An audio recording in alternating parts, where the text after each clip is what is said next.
어제 김소영 서울대 교수를 모시고 소득주도 성장과 최저임금에 대한 워크숍이 있었습니다. 문재인 정부가 뼈아프게 받아들여야 할 이야기가 나왔습니다. 첫째, 소득주도 성장은 공급 능력의 지속적인 성장이 있어야 경제 성장이 가능하다는 경제학의 기본도 무시했다는 그런 지적이었습니다. 둘째, 단기적으로 수요가 생산을 증가시킬 수도 있지만 인플레이션, 가계부채, 불평등 증가, 미래세대 부담 등 장기적 폐해가 너무나도 크다는 것이었습니다. 문재인 정부는 국제노동기구에서 소수에 의해 연구된 임금주도 성장의 이름만 바꾸어 마치 성장 이론인 것처럼 국민의 오해를 불러일으켜서는 안 됩니다. 지금이라도 잘못된 소득주도 성장을 폐기하고 월드뱅크가 제시한 것처럼 경제성장의 요건인 교육, R&D 투자, 개방, 경쟁 등의 모든 역량을 쏟아부을 것을 촉구합니다. 우리나라 소득 양극화가 갈수록 심화되고 있습니다.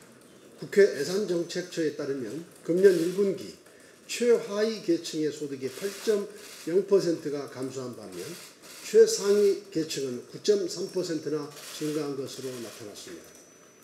최하위와 최상위 간 소득 격차가 지난해 789만 원에서 97만 3천 원이 확대된 886만 5천 원이 됐습니다.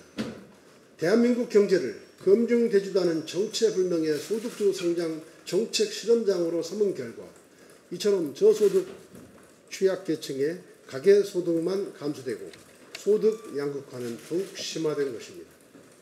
더 악화되기 전에 소득주도 성장 정책의 실패를 인정하고 경제정책을 전면 전환해야 합니다. 가계소득 증가와 일자리 창출은 소득주도 성장이 아니라 규제개혁, 노동개혁, 구조개혁에 달려 있습니다.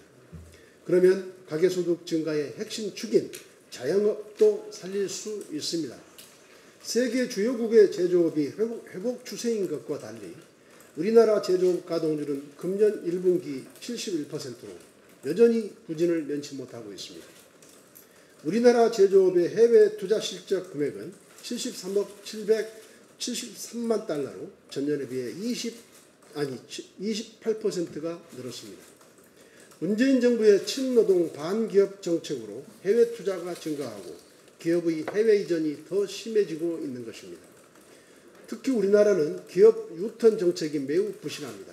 미국과 일본은 세제 지원, 규제 완화, 노동시장 유연화를 통해 리쇼어링 모범국이 되었습니다. 미국은 적극적인 리쇼어링과 외국인 직접 투자로 지난 7년간 유턴 기업이 1,600여 개, 신규 일자리는 17만 개가 생겼고 실업률이 9.6%에서 5.5%로 대폭 감소했으며 지난 7년간 유턴 기업이 1,600개나 된다고 합니다. 일본은 2015년 724개 기업이 국내로 유턴했습니다. 반면 우리나라는 2013년 이후 유턴 기업이 50개가 채 되지 않습니다. 많은 국내 기업이 국내 출하를 외면하고 해외로 빠져나가면 국내 일자리 문제와 내수 악화가 더욱 심해질 수밖에 없습니다. 우리나라의 자영업은 제조업이 견인했기 때문에 제조업 가동률 하락과 해외 이전은 자영업 몰락의 원인이 됩니다. 규제 개혁으로 스타트업을 적극 육성하고 서비스 산업의 경쟁력을 높여야 할 이유입니다. 그러면 자영업의 이익률도 높아질 수 있습니다.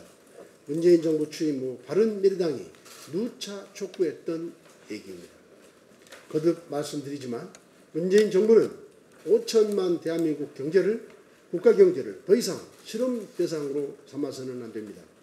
소득주도 성장 정책의 폐기와 경제정책 전면 전환을 다시 한번 촉구합니다.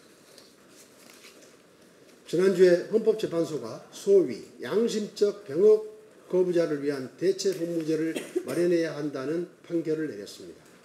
헌재에서 판결이 내려진 만큼 사회적 논란은 종식돼야 합니다. 대체복무의 기간과 형태, 형평성과 사회적 공감대 등 모든 것이 쉽지 않은 사안들이지만 시간이 걸리더라도 반드시 사회적 합의와 국민적 공감을 이뤄내야 합니다. 이에 바른미래당은 여야 정당과 시민사회단체, 종교단체, 국방부 등이 망라된 사회적 합의기구 구성을 제안합니다. 합의기구에서 도출된 결론을 국민에게 설명하여 국민적 공감대를 이루고 더 이상의 소모적 논란을 끝내야 합니다. 차제에 우리 사회와 정치권에서는 양심적 병역 거부자라는 용어 대신 종교적 병역 거부자로 대체할 것을 제안합니다. 양심과 비양심이라는 잘못된 구분으로 인해 병역 의무를 이행하는 모든 젊은이들이 마치 비양심적이기라도 하는 것처럼 비춰져서는 안 됩니다. 정부가 앞장서서 잘못된 용어를 사용해서는 안 됩니다. 따라서 바른미래당은 양심적 병역 거부자 대신 종교적 병역 거부자로 명칭을 바로 잡겠습니다. 이상입니다.